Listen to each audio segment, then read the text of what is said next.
বন্ধুরা, welcome to my channel দশভুজা। আজকে রাত্রে আমার ছোট ছেলের আবদারে তৈরি করতে হয়েছে গরম গরম লুচির সঙ্গে সাদা আলু চচ্চড়ি। তাহলে চলো তোমাদের সঙ্গে আজকের ভিডিওটা শেয়ার করি। তো এই দেখো, আলুগুলোকে আগে থেকে আমি সিদ্ধ করে রেখেছিলাম, আর কড়াইতে একদম সামান্য তেল দিয়ে তার মধ্যে কালো জিরে আর হিং ফোড়ন দিয়ে দিয়েছি এই সেদ্ধ করা আলুগুলোকে। একটু কেটে কেটে নিয়ে আমি দিয়ে দিয়েছি। ভালো করে ভাজা ভাজা হয়ে গেলে তার মধ্যে দিয়ে দিলাম উষ্ণ গরম জল। এবার এটাকে ভালো করে মিক্সড করে এবার এর মধ্যে আমি দিয়ে দেব আন্দাজ মতো নুন, কারণ আগে থেকে আমি নুনটা দিইনি, হয়তো কম বেশি হতে পারে, সেই জন্য তাই নুনটা আমি জল দেওয়ার পরেই আমি সামান্য নুন এর মধ্যে দিয়ে দেব। তো এবার এটা ফুটতে থাকুক ওদিকে, আর এই দিকে আমার ময়দাটাকে আগে থেকেই মেখে রাখা ছিল। প্রায় 1 ঘন্টার ওপরে এই ময়দাটাকে আমি মেখে রেখেছি সামান্য নুন, চিনি আর সাদা তেল দিয়ে।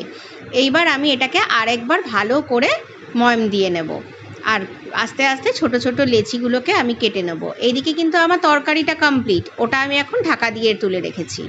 এবার আমি লেচিগুলোকে কেটে বেলে নেব। এবার আমার কি বলো তো, আমি লুচি না বেশি বড় বেলতে পারি না, আমি লুচিগুলো একটু ছোট ছোটই বেলি। আর আমার বাড়িতে লুচি ছোট ছোট খেতে সবাই পছন্দও করে, তা আমি বড় লুচি বেলতেও পারি না, আমার একটু অসুবিধা হয়। আর ছোট লুচিগুলো খেতেও বেশ মজা লাগে, ফুচকার মতো লাগে খানিকটা। তো অতটাও ছোট হয় না, আবার অতিরিক্ত বড়ও হয় না, বেশ দেখতে সুন্দর লাগে।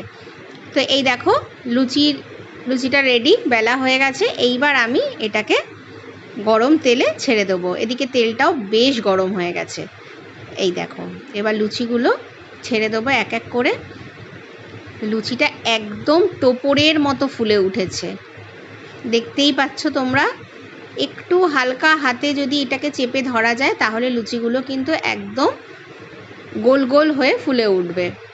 এই দেখো, দেখেছো পুরো লুচিটা ফুলে গেছে। এবার সার্ভ করার পালা। সবাইকে আমি সার্ভ করে রাত্রে খেতে দিয়ে দিয়েছি। যদি ভিডিওটা ভালো লাগে অবশ্যই লাইক, কমেন্ট অ্যান্ড সাবস্ক্রাইব করো। Thank you, good night.